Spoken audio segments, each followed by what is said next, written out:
Okay, so this is my first tutorial, so you've got to sort of bear with me. What I normally do is I normally have a box that I put all the pencils that I choose into. It looks a bit of a mess.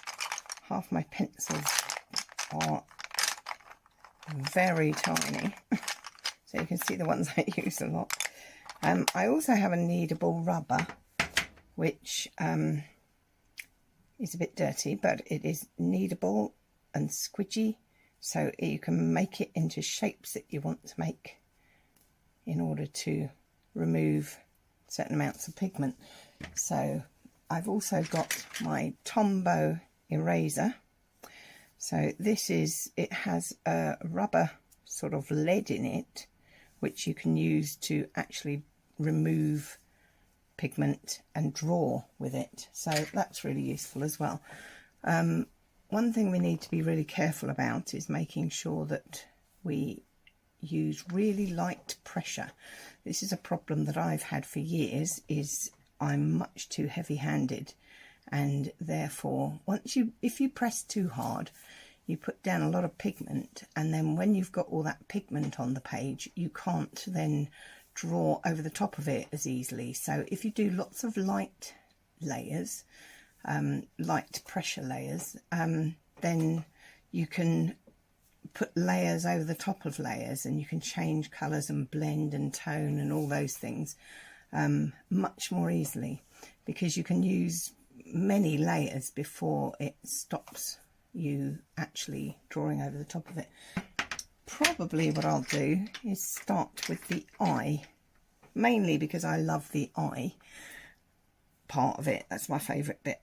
So if I start with the eye, and then we can start layering up a few layers, and I will do a sort of animation so that you can see the layers going down, but I'm not going to draw it all real time.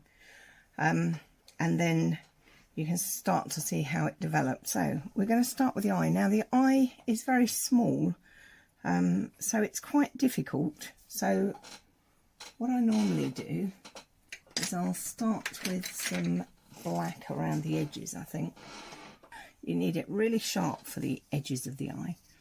So start off by just drawing out the outline of the eye. Not all eyes have black edges, but this particular eye has. Sorry.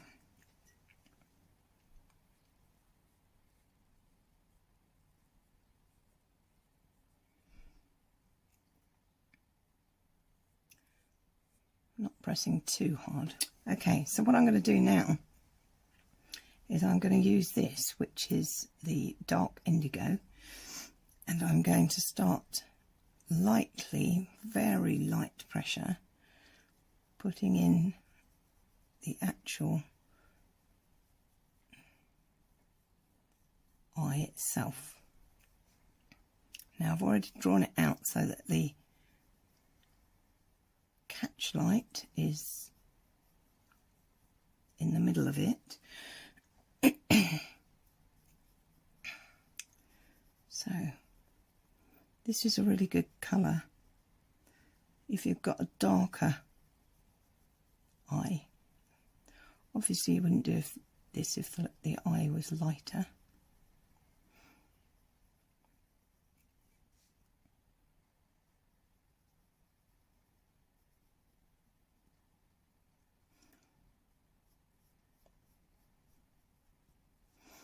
A little bit around the outside to give it a bit of context.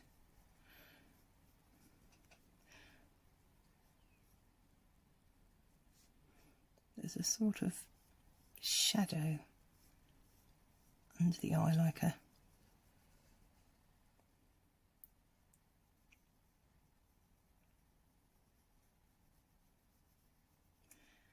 sort of extra eyelid. So just putting that detail in. Okay, so the eye, from what I can see, is sort of different colours of brown. So I've got, it's a nice sort of chestnutty brown. I've got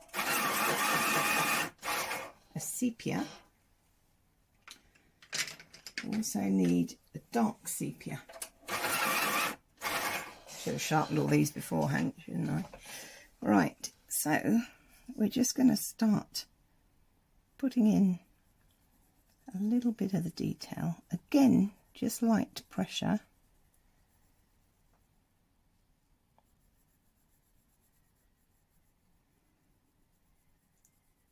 Even in this part, I don't know what you call it, the iris, don't know, on a horse. This still has different shadows in it, so this area here is slightly lighter. So we'll use just the sepia there.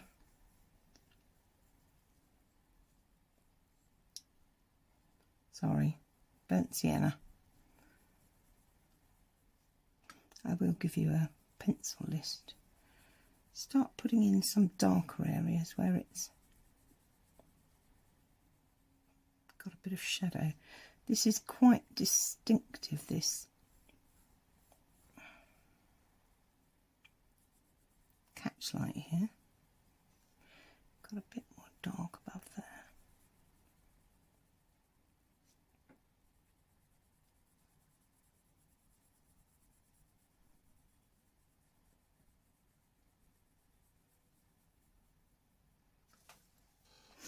Right, now I'm going to swap to the dark sepia.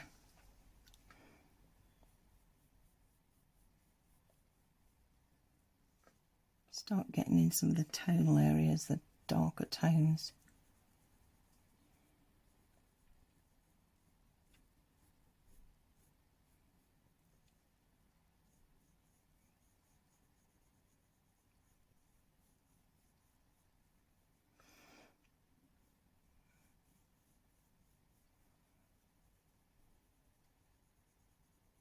See, I'm already tempted to press too hard.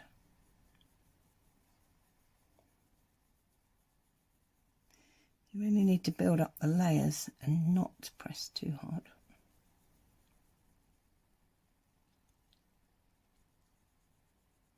I'm using the dark sepia down here in the sort of corner of the eye.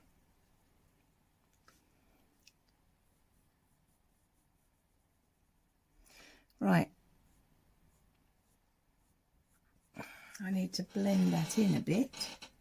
So I'm going to use terracotta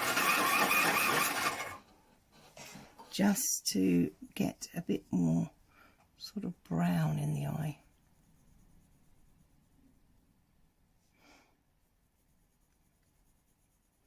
Not all round.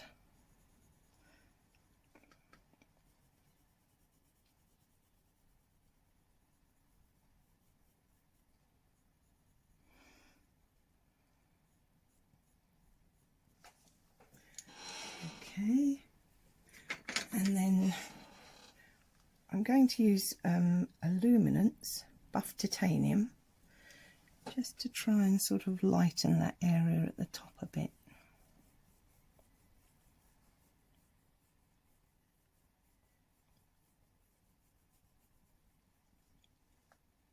There's a little bit down here as well that's a bit lighter.